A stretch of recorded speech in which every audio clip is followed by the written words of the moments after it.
ஆண்டவராக இயேசு கிறிஸ்துவின் நாமத்தினாலே மீண்டும் இந்த டுடே ஸ்பெஷல் வழியாக சந்திப்பதிலே மிகுந்த சந்தோஷம். It's a great pleasure to meet you once again in the name of Lord Jesus Christ through today's special. இன்னைக்கு நாம ஒரு மிக முக்கியமான விஷயத்தை குறித்து பார்க்க போகிறோம். Today we are going to discuss about an important thing. சில வாரங்களாக வாட்ஸ்அப்ல பரபரப்பாக ஒரு செய்தி போய் கொண்டிருக்கிறது. There was a news that's viral on WhatsApp for a few weeks. பார்ப்பரசர் வேதாகமத்தை வேண்டாம் என்று சொல்லிவிட்டார் என்று சொல்லி. It says that Pope has said no to the Bible. கத்தோலிக்க மத தலைவர் வேதாகமத்தை இனி நாம் யூஸ் பண்ண வேண்டாம் என்று சொன்னதாக அந்த செய்தி பரப்பப்பட்டது. The news was spread in such a way that said that Catholic leader has said not to use the Bible. இது உண்மையா? Is that true? இது ஊழியக்காரங்க மத்தியில பெரிய பரபரப்பாயிருச்சு. It created an anxiety among the servants of God. இது अनेகருக்கு பரப்பப்பட்டது. It was spread to many.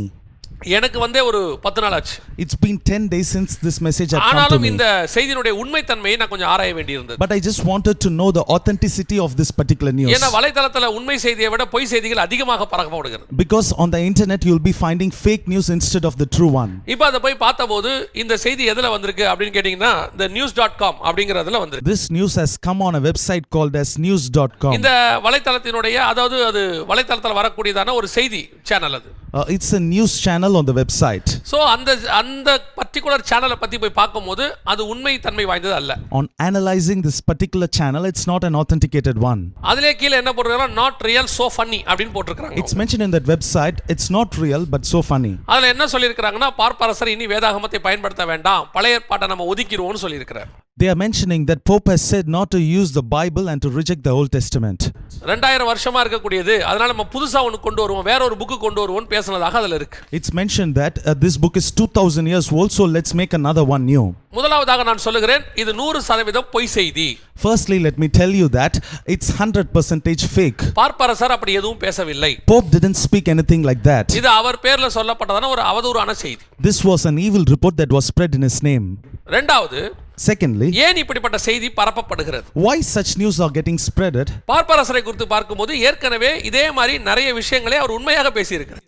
Pope has already spoken many things like this. அதுல ரெண்டு விஷயத்தை நான் ஆதாரபூர்வமாக உங்களுக்கு கொடுக்க முடியும். Two things with authenticity I can give it to you.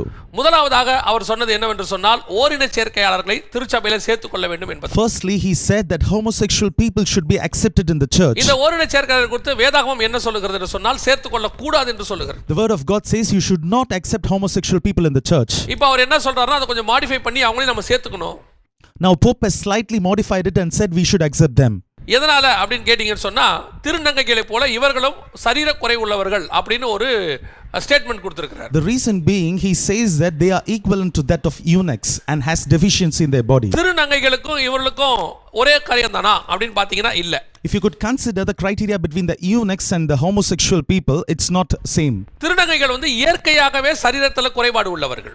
Eunuchs have deficiency by nature. அதாவது நமக்கு வெளியே ஒரு சரீர பலவீனம் இருக்கிற மாதிரி உள்ளுக்குள்ள அவங்களுக்கு சில குறைபாடுகள் இருக்கு. As how external deficiencies are, they have internal deficiency in their body. ஆனால் ஓரின சேர்க்கை என்பது குறைபாடு அல்ல, பாவம். But homosexuality is not a deficiency, it's a sin. இயற்கைக்கு மாறான சிந்தனை. It's a sin against nature. இந்த மாதிரி நிறைய சிந்தனை இருக்குது. There are multiple thoughts like this. ஆணோடு ஆண் சேருது அவலட்சணம்னு ரோமர்கள் நிருபத்துல பைபிள் சொல்லுது. Men lusting against men is something unseemly, the word of God says.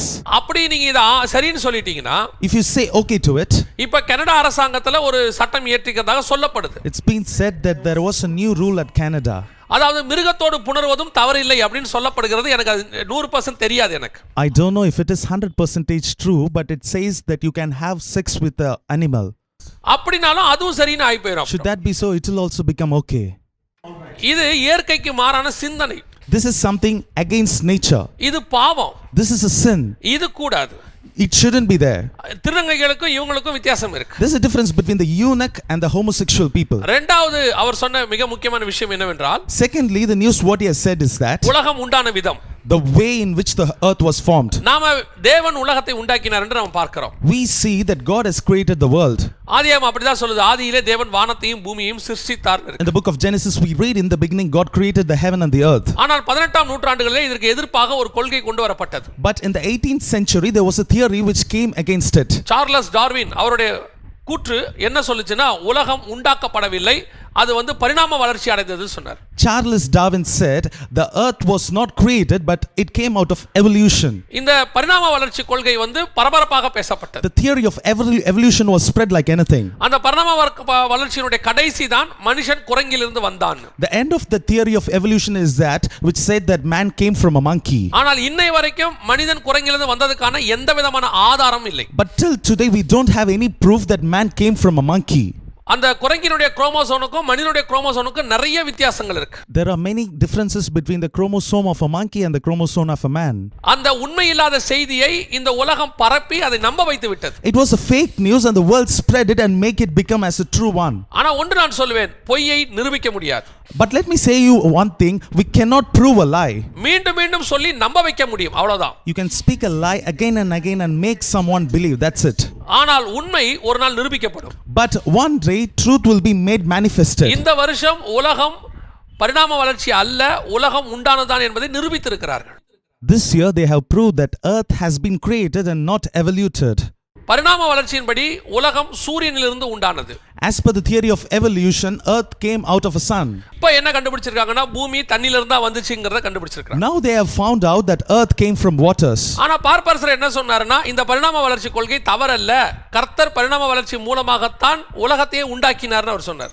Pope said that theory of evolution is not false and God created the earth through the theory of evolution. அப்படி அதை ஏற்றுக்கொண்டால் ஆதியாகமத்தின் முதலாம் அதிகாரம் முழுவதும் தவறாய் போய்விடும். If we could accept it, then the first chapter of Genesis 1 will be totally false.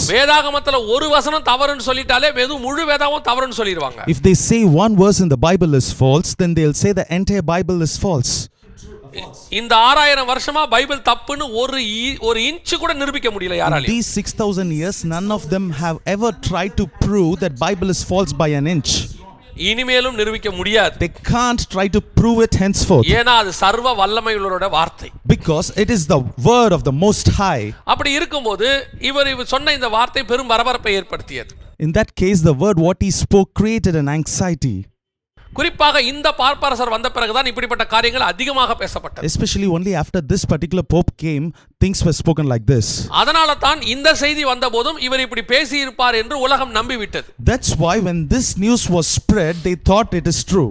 ஏனா இவர் இந்த மாதிரி செய்திகளை அதிகமாக பேசுகிறதுனால பைபிளும் இல்லன்னு சொல்லிட்டாரோ அப்படின்னு எல்லாரும் நம்ப ஆரம்பிச்சிட்டாங்க. As he is speaking many things like this, everyone thought that he has said not to use the Bible. ஏனா இவர் ஏற்கனவே ஸ்பெயின் தேசத்துக்கு டூர் போகும்போது அங்க வேற ஒரு விஷயத்தை சொல்லி இருக்கிறார். Because already when he went to Spain on a tour, he had said something there. அங்க என்ன சொன்னார்னா 10 கட்டளைகள்ல ஒரு சிலதை மாற்றி அமைக்க வேண்டிய காலத்துக்கு நாம் வந்திருக்கிறோம்னு சொன்னார். Over there he said we have come into a days where we have to modify 2 or 3 commandments out of the 10 commandments. அதனால இப்படி இந்த செய்தி வந்த உடனே ஜனங்க நம்பிட்டாங்க. Hence when this news came, people started believing it. இந்த டுடே ஸ்பெஷலோட நோக்கம் என்னன்னா, the purpose of today's special is that இந்த செய்தி தவறு என்பதை உங்களுக்கு சொல்லுவதுதான். we just wanted to tell you that this news is fake. தயவு செய்து உங்களிடத்துல எந்த செய்தி வந்தாலும் அதோட உண்மைத்தன்மையை கொஞ்சம் ஆராய்ந்து பாருங்க. Whatever news you may receive, just check the authenticity of it. அதை உண்மைத்தன்மையை ஆராய முடியாம உடனடியாக உண்மைத்தன்மையை ஆராயாம அதை ஃபார்வர்ட் பண்ணாதீங்க.